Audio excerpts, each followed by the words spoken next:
here you have your ISO exposure meter. So if I have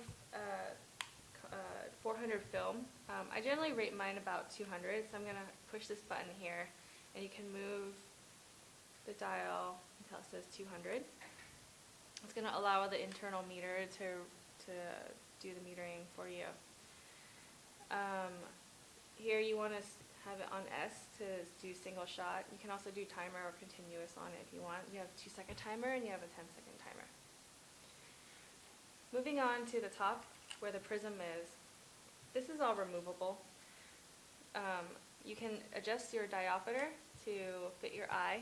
So if you are nearsighted or farsighted, it's something that you can explore.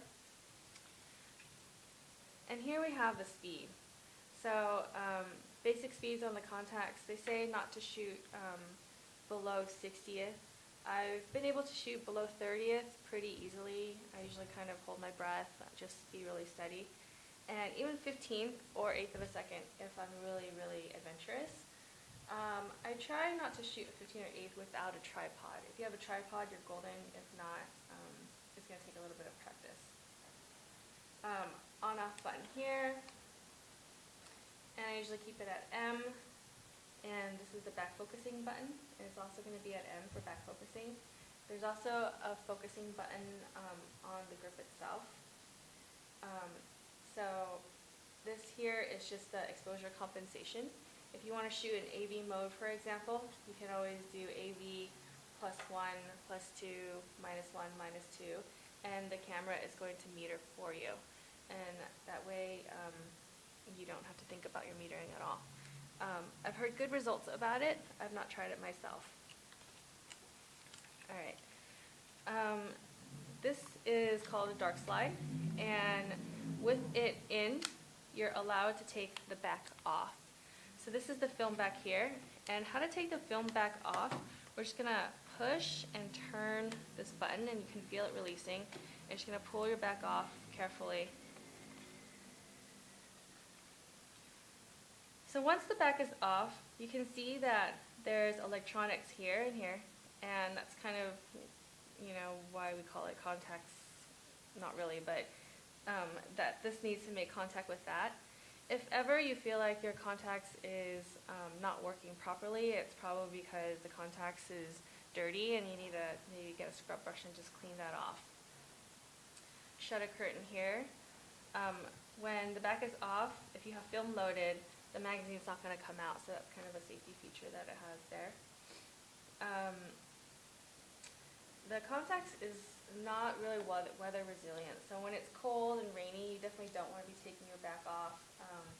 You don't really want to be taking your back off outside, period, because it can get dirty really easily. All right, so to put the back on, there's hooks here that correspond with this notch here. We're just going to stick that on and pop back in. And that's it. In order to take the lens off, there's a button here that we're just going to push and twist, and that comes right off. Can you show us the button again? Sure. Button is, so to take the lens, let's do this one more time. To take the lens off, you're going to push this button here. So push and twist, and the lens comes right off.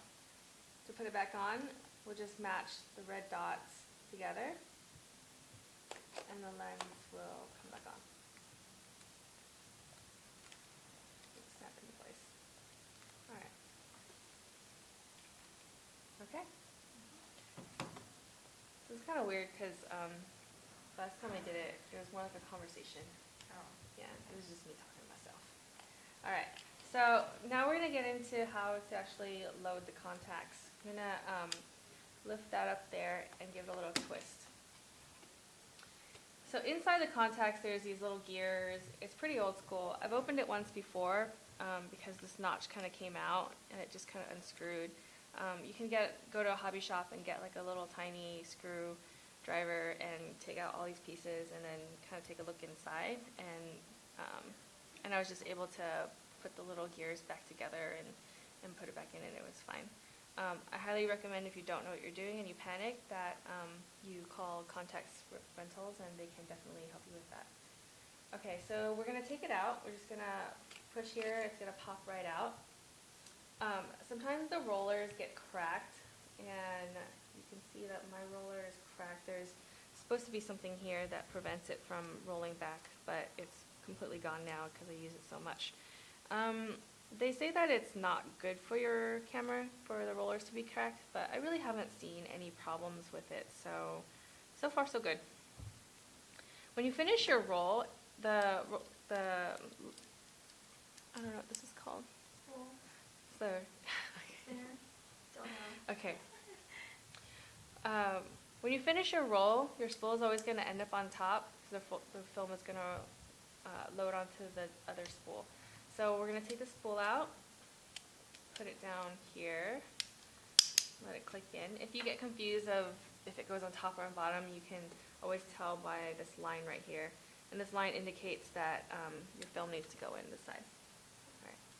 So we're going to get our film.